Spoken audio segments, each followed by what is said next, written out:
Intelligence اور قانون نافذ کرنے والے اداروں کا ایک اور بڑا کارنامہ، کراچی کو تباہی سے بچا لیا، دہشت گردی کے خطرناک منصوبے کو ناکام بنا دیا۔ Additional I G C T D Zulfiqar Larak اور D I G C T D captain retired Ghulam Asfar محسر کی اہم پریس کانفرنس، بتایا کئی ہفتوں پر محیط انتہائی پیچیدہ پیشہ ورانہ انٹیلیجنس آپریشن کے بعد کامیابی حاصل ہوئی۔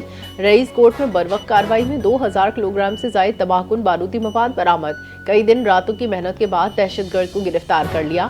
تفتیش کے بعد مزید 2 دہشت گرد گرفتار کیے۔ ملزمان کا تعلق کمانڈر زیب مجید بریگیڈ فتن الہندوستان سے ہے۔ وفاقی وزیر داخلہ محسن نقوی کا دورہ چین، شنگھائی کے اسپیشل پولیس فورس بیورو کا دورہ، chief of commanding centre mister یاؤ نے وزیر داخلہ محسن نقوی کا خیر مقدم کیا۔ محسن نقوی کو فورس کی جدید تربیت آلات کے بارے میں بریفنگ کی، اسلحہ، جدید واٹر کینن، دیگر آلات کا معائنہ۔ محسن نقوی نے شنگھائی اسپیشل پولیس فورس کو جدید خطوط پر استوار کرنے کے نظام کو سراہا، کہا شنگھائی اور اسلام آباد پولیس فورس کے درمیان باہمی تعاون کو مزید مضبوط کیا جائے گا۔ پاکستان اسٹاک ایکسچینج میں زبردست تیزی، 100 انڈیکس 1,81,000 کی حد عبور کر گیا۔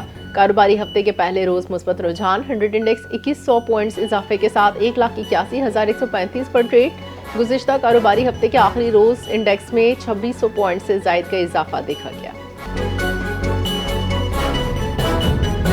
سپریم کورٹ نے 72 شوگر ملز کے جرمانے کے کیس کی سماعت کی، عدالت کا فریقین کو نوٹس جاری، سماعت اگلی جمعرات تک ملتوی۔ سپریم کورٹ نے آرڈر میں مسابقتی کمیشن کو کیس سننے کا اختیار دیا۔ مسابقتی کمیشن کے 4 ممبران نے کیس سنا، 2 نے جرمانے عائد کیے، 2 نے انکوائری کا حکم دیا۔ سپریم کورٹ نے شق 24(5) کے تحت چیئرمین کو فیصلہ کن ووٹ کا حق دیا۔ مسابقتی کمیشن 90 روز میں کیس سن کر فیصلہ کرے گا۔ چیف جسٹس پاکستان نے کہا مسابقتی کمیشن میں کیسز سالوں زیر التوا رہتے ہیں، جبکہ جسٹس شکیل احمد نے کہا تمام فریقین کو سن کر ہی فیصلہ کیا جائے گا۔ آئی ایم ایف کی نشاندہی کے بعد وزیراعظم نے اہم کمیٹی تشکیل دے دی، وزیراعظم کی اقتصادی گورننس اصلاحات کا آغاز، کمیٹی سہ ماہی رپورٹ پیش کرے گی۔ وفاقی وزیر خزانہ 15 رکنی کمیٹی کے چیئرمین مقرر، اہم ارکان کی فہرست جاری۔ کمیٹی کے ارکان میں اعلیٰ حکومتی افسران، اسٹیٹ بینک، ایس ای سی پی کے نمائندگان شامل۔ کمیٹی کی نگرانی سیکرٹری خزانہ کریں گے، وزارت خزانہ سپورٹ فراہم کرے گی۔ پاکستان چین کے 7ویں اسٹریٹجک ڈائیلاگ میں مکمل حمایت کا اعلان، دہشت گردی کے خلاف زیرو ٹالرنس۔ دفتر خارجہ سے جاری اعلامیے کے مطابق مسئلہ کشمیر کے پرامن حل کے لیے اقوام متحدہ کی قراردادوں کی اہمیت پر اتفاق، 2 طرفہ سیکیورٹی تعاون بڑھانے پر رضامندی۔ پاکستان نے ایک چین پالیسی کے تحت چین کی مکمل حمایت کا اعادہ کیا۔ پاکستان چین کی دوستی کی 75ویں سالگرہ پر مشترکہ تقریبات کا اعلان۔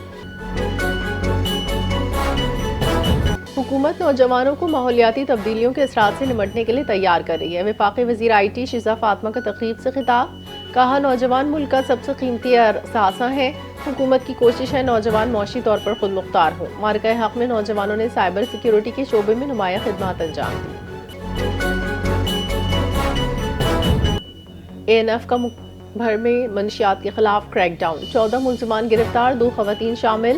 تعلیمی اداروں کے اطراف کارروائی میں 1200 گرام چرس برآمد، 90.73 کلو گرام منشیات ضبط، 1 کروڑ 4 لاکھ مالیت۔ لاہور راولپنڈی شیخوپور حجام شوروم میں بڑی کارروائیاں، انسداد منشیات ایکٹ 1997 کے تحت تحقیقات کا آغاز۔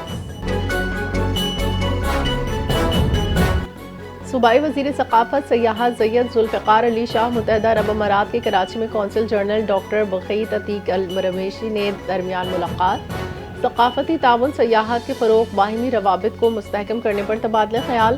دونوں رہنماؤں نے ایک دوسرے کو نئے سال کی مبارکباد دی۔ روڈ گراس کے کاشتکاروں اور آبادکاروں کے لیے مشترکہ تعاون پر غور، یو اے ای کے ماہرین سے ملاقاتیں۔ ترجمان کے مطابق یو اے ای کے قونصل جنرل ان کی ٹیم جلد موہنجودڑو خنبر میں شیخ زائد اسپتال کا دورہ کرے گی۔ بے نظیر انکم سپورٹ پروگرام کی چیئرپرسن سینیٹر روبینہ خالد کا کے ایم سی بلڈنگ میں بے نظیر انکم سپورٹ پروگرام کا دورہ، ڈپٹی میئر کراچی سلمان عبداللہ مراد نے پرتپاک استقبال کیا۔ فلاحی اقدامات سہولیات کا جائزہ، سینیٹر روبینہ خالد کا کہنا تھا مستحقین کی عزت نفس کے ساتھ مدد BISP کی پہچان ہے۔ ڈپٹی میئر کراچی نے کہا BISP اور KMC کے درمیان تعاون مزید مضبوط کیا جائے گا تاکہ وفاقی فلاحی پروگرامز کو کراچی میں مؤثر بنایا جا سکے۔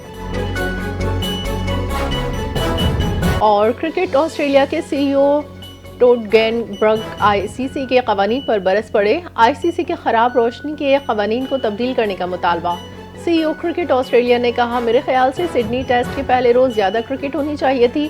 شائقین کے سامنے بار بار کھیل روکنا مناسب نہیں، کھلاڑیوں کی حفاظت سب سے اہم ہے۔ جدید ٹیکنالوجی کے ذریعے مسئلے کا حل نکالا جا سکتا ہے۔